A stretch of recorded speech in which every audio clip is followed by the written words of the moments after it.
प्रेमी सज्जनों, महात्मा तथा भाइयों, रामचरितमानस में कहा गया है कि बड़े भाग्य पाइये सत्संगा। आज जिस सद्विचारों की यहाँ वर्षा हो रही है, वो सारे सद्विचार एक जीव को सत्य से मिलाने के लिए, उसके जीवन में सत्संग चरितार्थ हो, प्रकट हो, ये संधि जो है सत्य के साथ, ये जीव के जीवन में साकार हो,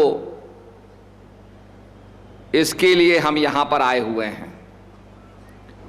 इसलिए दो बातों पर तुलसीदास जी ने बड़ा महत्व दिया कि दोनों चीज़ें बड़े भाग्य से प्राप्त होती हैं। तो एक तो बड़े भाग्य पाइये सत्संगा, बिनह प्रयास हो तो भव भंगा। और दूसरी बात जो बड़े भाग्य की उन्होंने कही, वो कही कि बड़े भाग्य मानुष तन पावा, सुर दुर्लभ सद ग्रंथ न गावा। कि देवताओं को भी ऐसा मानुष तन बड़ा दुर्लभ है। आपने देखा होगा कि अगर कोई भूत व्याधि है, वो भी मानव शरीर का ही सहारा लेती है, और कोई देवता भी अगर अपने विचारों को प्रकट करना चाहता है तो मानव शरीर का ही सहारा लेता है। तो मानुष तन के लिए तुलसीदास जी ने कहा कि बड़े भाग्य मानुष तन पावा, सुर दुर्लभ। देवताओं को भी दुर्लभ है ये। देवता भी इस मनुष्य शरीर की कामना करते हैं, ऐसा ये मानव शरीर है। और इस मानव शरीर को सफल बनाने के लिए सत्संग की आवश्यकता होती है। सत्संग सुनने के बाद जो हमारे धर्म ग्रंथ हैं, जो हमें रास्ता दिखाने के लिए हमारे महापुरुष छोड़ गए हैं, जैसे आपने देखा होगा कि एक नक्शा होता है जिसको हम मैप बोलते हैं। तो मैप तब बनता है जब आदमी जाकर के वहां की डायमेंशंस लेता है, सारी चीजों को वहां पर नोट करता है, उसकी ऊंचाई लंबाई सब चीजों को नोट करने के बाद नक्शे तैयार किया जाता है। तो जो वहां अनुभव करने वाला व्यक्ति था, वो एक नक्शा बना गया, नक्शे के रास्ते को हम फॉलो करते हैं और हम वहां तक पहुंच जाते हैं। तो इसी प्रकार से धर्म ग्रंथ नक्शे के समान हैं, जो हमें रास्ता दिखा रहे हैं। और इन धर्म ग्रंथों का जब तुलसीदास जी ने सार लिखा, क्योंकि उनके जमाने में तो संस्कृत देव भाषा जो है वो बोली जाती थी, लोग देव भाषा का, संस्कृत भाषा का उपयोग करते थे, और साधारण आदमी उसको समझ नहीं सकता था जब तक कि वो उसका सरलीकरण ना करें, सरल ना बनाएं। तो तुलसीदास जी महाराज ने रामचरितमानस की रचना की, तो सारे विद्वान वर्ग ने विरोध किया कि आपने देव भाषा का अपमान किया है, आपने इतना सरल बना दिया कि हमारी तो आवश्यकता ही खत्म हो गई। अब कोई भी आदमी आसानी से इसको पढ़ लेगा, समझ लेगा, ईश्वर की चर्चा को समझ लेगा, तो हमें ये स्वीकार नहीं है। तुलसीदास जी महाराज ने कहा, भाई अगर स्वीकार नहीं है तो ऐसा करो कि मेरी रामचरितमानस नीचे रख दो, उसके ऊपर पुराण, उपपुराण, उपनिषद, वेद, शास्त्र ये रख दो। तो वहां पर रामचरितमानस को नीचे रखा गया, रामचरितमानस के ऊपर उपपुराण, पुराण, उपनिषद, शास्त्र और वेद ऊपर रख दिए गए। दरवाजा बंद किया गया। सवेरे लोग क्या देखते हैं कि रामचरितमानस सबसे ऊपर आ गया। तो शास्त्रकारों को मानना पड़ा, वहां के विद्वानों को मानना पड़ा कि आपका जो रामचरितमानस है वो सर्वोपरि है। और सर्वोपरि क्यों? कि सब उसको समझ सकते हैं। फिर भी तुलसीदास जी ने उसको यही कहा कि शांत सुखाय रघुनाथ गाथा, कि अपने सेटिस्फैक्शन के लिए, for my own satisfaction I have written this Ramcharitmanas. अब रामचरितमानस के अंदर जो बात तुलसीदास जी ने लिखी, उसमें गुरु वंदना तो लिखी, बंदो गुरुपद कंज कृपा सिंधु नर रूप हरि महामोहतम पुंज जासु वचन रवि कर निकर। कुछ विद्वानों का मत है कि तुलसीदास जी के गुरु महाराज का नाम था नर हरिदास जी। तो जहां उन्होंने कहा कृपा सिंधु नर रूप हरि, वहां नर हरिदास जी का नाम का उद्बोधन किया। पर अगर चौपाई का हम फिर से उसका विश्लेषण करें तो उसमें है कृपा सिंधु, कृपा के समुद्र, नर रूप हरि महामोहतम पुंज जासु वचन रवि करनी कर, कि जिनके वचन रवि की करनी करते हैं। रवि की करनी क्या है? कितनी यहां ट्यूबलाइट्स जल रही हैं, दिल्ली के अंदर कितने स्ट्रीट लाइट्स जल रही है, घर घर में प्रकाश जल रहा है, पर क्या रात्रि का अंधकार खत्म हो गया? हमारे संत क्या कहते हैं? राका पत षोडश उगए तारा गण समुदाय सकर गिरल दिवलाइये रवि बिन रहन ना जाए। रात्रि का अधिपति चंद्रमा, एक चंद्रमा नहीं सैकड़ों चंद्रमा पैदा हो जाएं, चमकने लगे। Let all the moon shine, let the cluster of stars come, let the entire woods be in flame, धू धू करके जल उठे। का इतना प्रकाश होने पर भी रात्रि का गहन अंधकार दूर नहीं होगा। अगर आप न्यूयॉर्क में जाएं तो वहां तो रोशनी रोशनी होती है, फिर भी रात्रि का अंधकार नहीं जाता है। रवि बिन रैन ना जाए, बिना सूर्य के रात्रि का प्रकाश दूर नहीं होता है। इसी प्रकार से जासु वचन रवि करने कर, जिनके वचन रवि की करनी करते हैं, तो निश्चित रूप में आत्मज्ञानी महापुरुष की यहां चर्चा की गई। और आगे कहा श्री गुरुपद नखमणि गण ज्योति सुमिरित दिव्य दृष्टि ही होती, दलन मोहतम सोस प्रकाशु बड़े भाग्य उर आवहि जासु सूजहि राम चरित मणिमाणिक। जब ये स्पिरिचुअल एक्शन हमारे अंदर हो जाता है, तब कहा सूजहि राम चरित, राम का जो चरित्र है मणि के समान। मणि क्या होती है? चमकने वाली, दैदीप्यमान। अगर आप हीरे का पत्थर जो घिसा बना हो उसको ले लें तो ऐसा लगता है जैसे कांच का टुकड़ा है। कार का शीशा टूट जाए तो ऐसा लगता है जैसे यही सब हीरे हैं बिना पॉलिश के। जब उसके फेसेस बन जाते हैं, उसको घिस दिया जाता है तो उसमें से चमक आ जाती है, चमक प्रकट हो जाती है। तो कहने का मतलब सूज ही राम चरित मणिमाणिक, राम का चरित्र मणि, मणि के समान, जो साधारण कांच नहीं है, जो रोशनी को, आम रोशनी को मैग्नीफाई कर देता है। हीरा चमकता क्यों है? वो रोशनी को ही लेता है और रोशनी के ग्लेयर को मल्टीप्लाई करके रिफ्लेक्ट करता है, तो आपको लगता है कि चमक रहा है, दमक रहा है। जैसे प्रिज्म के अंदर से रोशनी निकलती है, a white ray of light when passes through a prism turns into a rainbow। वो प्रिज्म क्या करता है? The function of the prism is to unfold, the function of the prism is to unravel the secret of light। तो prism के अंदर से जब रोशनी, एक व्हाइट रे ऑफ लाइट निकलती है तो 7 रंगों में बढ़ जाती है। 7 रंगों का समूह ही सफेद रोशनी होती है। सफेद रोशनी के अंदर जो सीक्रेट है, जो छुपा हुआ है, वो अलग अलग रंग हो जाते हैं, तो आपको इंद्रधनुष नजर आता है। आप कहेंगे आप प्रिज्म की बात करते हैं, आसमान में जब हम बारिश बरसती है तो वहां पर प्रिज्म कौन सा होता है? तो वहां पर ड्रॉपलेट्स जो होती हैं, पानी की ड्रॉप्स, ये प्रिज्म का काम करती है। इनके थ्रू जब रोशनी निकलती है तो 7 रंगों में बढ़ जाती है। ऐसे ही जब दिव्य दृष्टि प्राप्त होती है तो साधारण रोशनी जो है इसके अलग अलग रंग प्राप्त हो जाते हैं।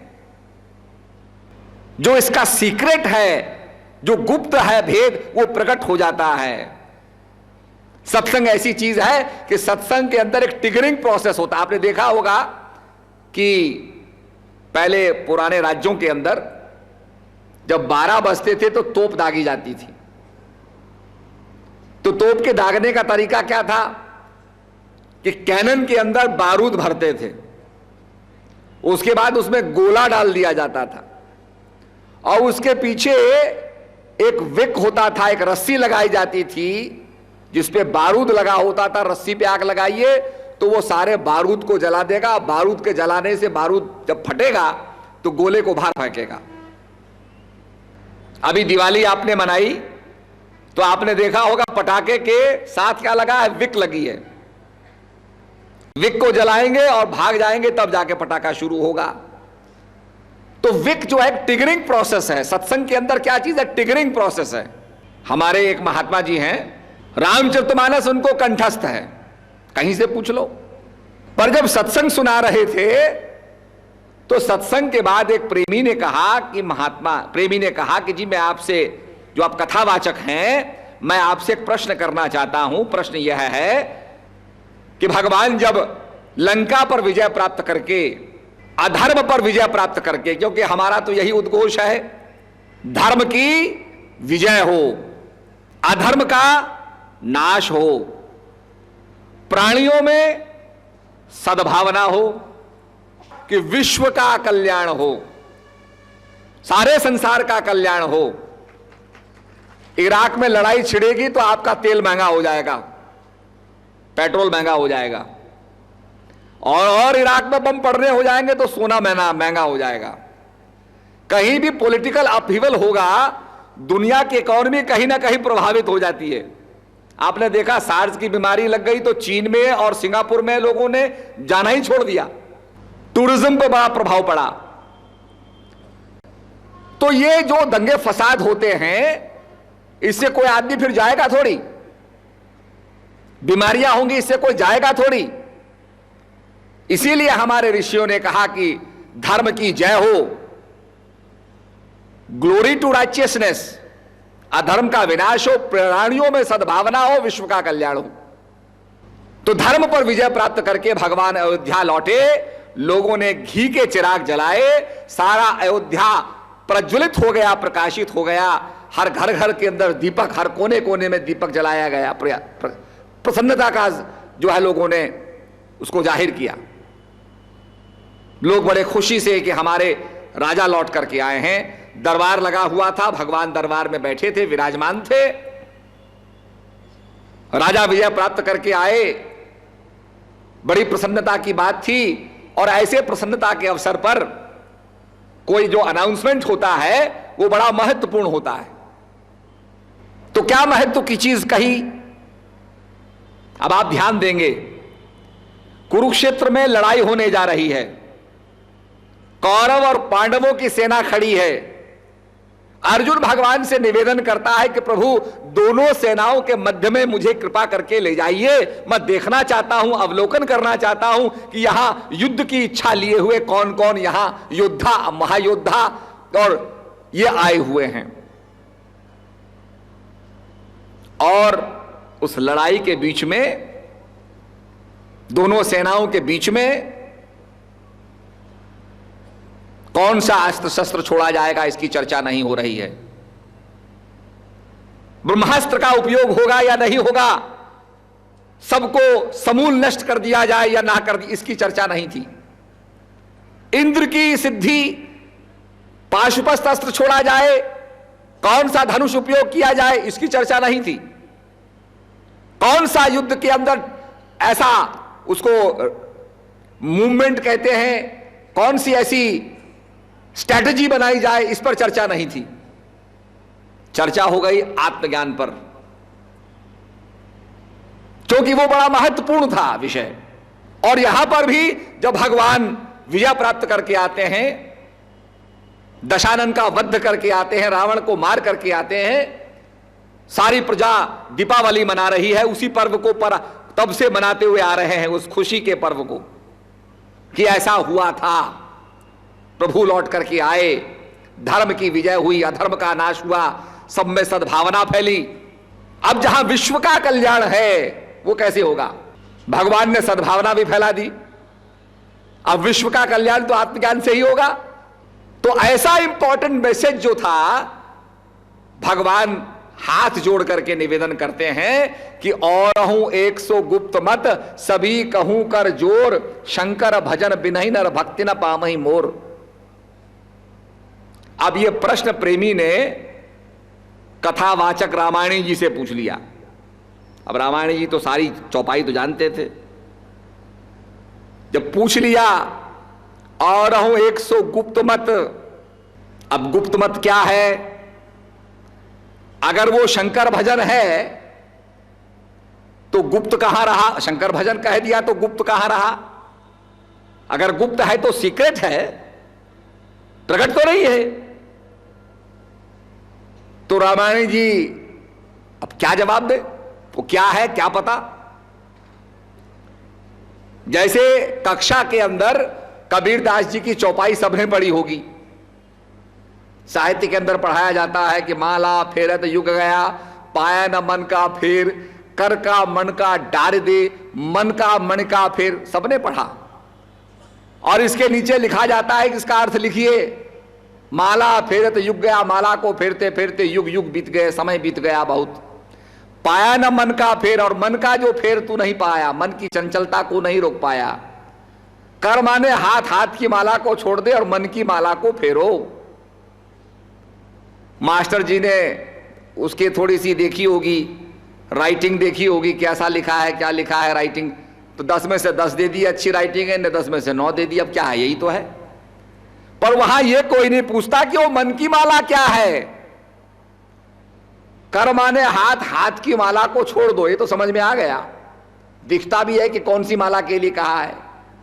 पर मन की माला, फिर वो मन की माला क्या है, ये ना अध्यापक को पता, ना अध्ययन करने वाले विद्यार्थी को पता, दोनों को ही पता नहीं। तो यहां भगवान कहते और हूं 100 गुप्त मत, सभी कहूं कर जोड़, शंकर भजन बिनहि नर भक्ति ना पावै मोर। वो शंकर भजन क्या है जिसके बिना भक्त मेरी भक्ति नहीं पा सकता है। अब शंकर भजन को आप कुछ भी कहेंगे, वो तो प्रकट है, वो गुप्त क्या चीज है? रामायणी जी से इस प्रश्न का जवाब नहीं निकला, और इस प्रश्न ने एक टिगरिंग प्रोसेस शुरू कर दिया, एक खोजने का उनके अंदर कि मैं खोजूं, जानूं क्या चीज है वो। एक पूछने का प्रयास शुरू कर दिया कि आखिर वो क्या चीज है, मैं जानूं। तो जब ज्ञान प्राप्त होता है तो कहा सूझहि राम चरित मणि माणिक, राम का चरित्र मणि के समान चमकने लगता है। वो क्या बात गुप्त है, प्रभु राम क्या समझाना चाहते थे, इस खुशी के अवसर पर क्या उनका मैसेज था, क्या संदेश था, और विश्व का कल्याण कैसे होगा। सद्भावना तो यूं ही हो गई, क्योंकि रावण दक्षिण का रहने वाला उत्तर भारत पर आक्रमण नहीं करता, तो सद्भावना तो वैसे ही हो गई। पुराने जमाने में तो राजाओं के बीच में शादी होती थी, राज्यों के बीच में, पर विश्व का कल्याण हो इसके लिए भगवान ने यह कहा कि वो गुप्त मत है जिसके बिना मेरा भजन नहीं होगा, ना भक्ति ना पावै मोर, मेरी भक्ति नहीं पा सकता है। वो क्या चीज है, वो समझने की चीज है। और वो कब समझ में आएगी? जासु वचन रवि कर निकर, बंदो गुरुपद कंज, कृपा सिंधु नर रूप हरि महामोहतम। तो ये तब समझ में वो चीज आएगी जिसके वचन रवि की कर नहीं करेंगे। तब इसलिए कहा गया एक छत्र एक मुकुटमणि, सब वर्णन पर जो तुलसी रघुवर नाम के वर्ण विराजत दो। एक छत्र मुकुटमणि की तरह सब वर्णों पर विराजमान है। तो ये ज्ञान की बात उपदेश की बात समझ में आती है। बड़ा संतों ने इशारा किया। अभी देखा आपने, कुंभ मनाया गया नासिक में। अब 2004 के अंदर उज्जैन में 12 साल के बाद मनाया जा रहा है। हरिद्वार के अंदर अर्धकुंभ भी मनाई जा रहा है। कुंभ क्यों? 12 साल के बाद। और क्या है उसके पीछे कथा? देवता और दानव लड़ने लगे और घड़े, अमृत के घड़े से 4 बूंदें धरती पर गिरी। अर्थात 4 क्रिया जो है वो 4 बूंद के समान है और उन्हीं वेदों के अंदर उन्हीं की व्याख्या की गई है। तो ये जब आदमी समझता है, कहा लिखा पढ़ी की है नहीं, देखा देखी बात, यह अनुभव की बात है। तभी तो कहा तेरा मेरा मनवा कैसे एक होई रे, मैं कहता हूं जागत रही हो तू जाता है सोई रे। तेरा मेरा मनवा कैसे एक होई रे, मैं कहता हूं निर्मोह रही हो तू जाता है मोई रे। तेरा मेरा मनवा कैसे एक हो रे, मैं कहता हूं आंखों देखी तू कहता है कागज लेखी। संतों ने हमेशा प्रैक्टिकल एक्सपीरियंस पर जोर दिया है, क्रियात्मक ज्ञान पर जोर दिया है, सेल्फ नॉलेज पर जोर दिया है। तो इसलिए आत्मज्ञान से ही विश्व का कल्याण होगा।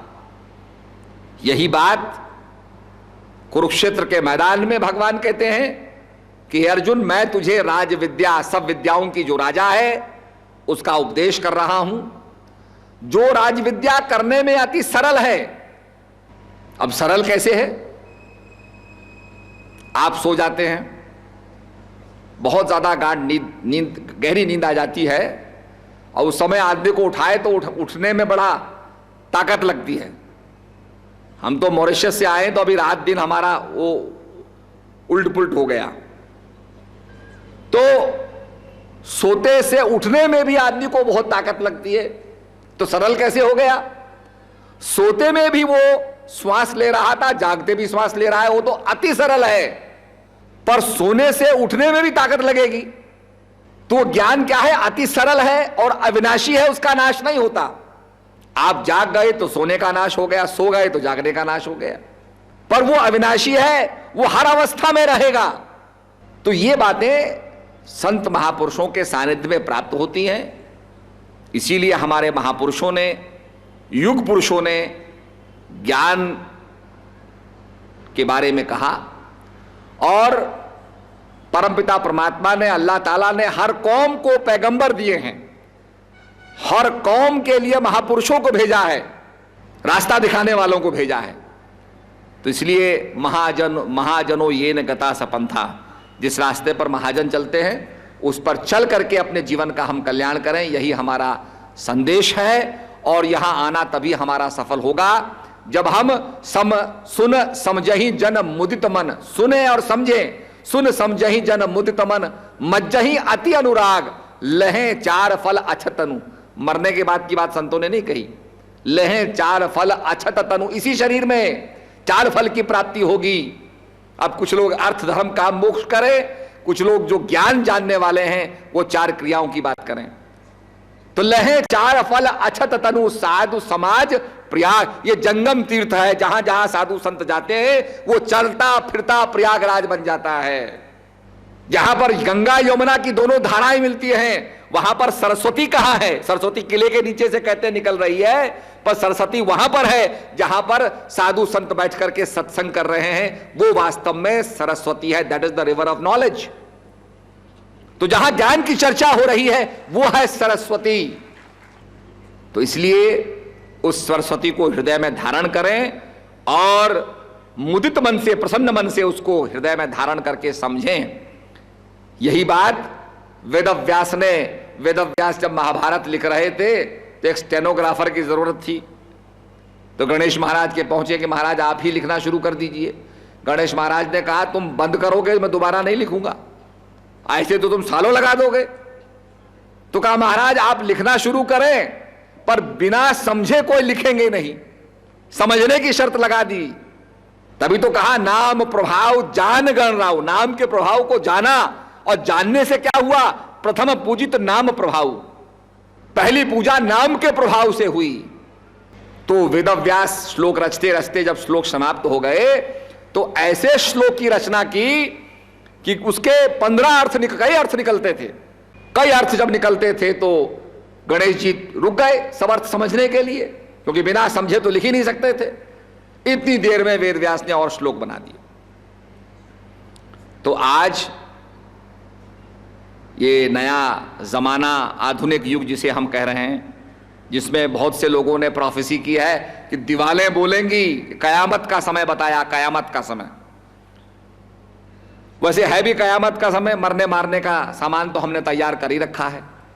दुनिया को एक बार नहीं अनेक बार नष्ट भ्रष्ट करने के लिए इतनी सामग्री हमने बना दी। अब इतनी ज्यादा बन गई कि अब न्यूक्लियर नॉन प्रोलिफरेशन ट्रीटी कर रहे हैं कि भाई हथियारों को रोको, इतने ज्यादा बन गए, ये नष्ट ही तो करेंगे और क्या करेंगे। तो उस पर रोक लगाने की बात कर दी कि ठहरो ठहरो ठहरो ठहरो। छोटे छोटे देश आपस में हथियार बेचने, उन पर भी रोक लगा दी। तो ये हम जो देख रहे हैं कयामत का समय है। संवत 2000 के ऊपर ऐसा योग पड़े, पूर्व पश्चिम उत्तर दक्षिण 24 काल पड़े। काल बलि से वही बचेगा जो हंस का ध्यान धरे, रेमन धीरज क्यों ना धरे।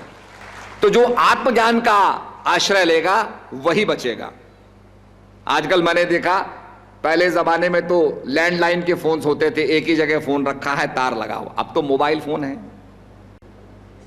चल रहे हैं, मोबाइल फोन चल रहा है। तो हमने कहा भाई जब मोबाइल फोन का जमाना आ गया तो मोबाइल दर्शन होने चाहिए। तो मोबाइल दर्शनों का भी लाभ मिल रहा है आपको। ये नया जमाना है, नए जमाने में नए तरीके होने चाहिए। कुछ अफ्रीका गए थे हमारे साथ, तो हमने कहा पानी ले जाओ अपने साथ, कि नहीं जी पानी मिल जाता है। जंगल में गए तो 200 रुपए में एक बोतल पानी मिला, 1 लीटर।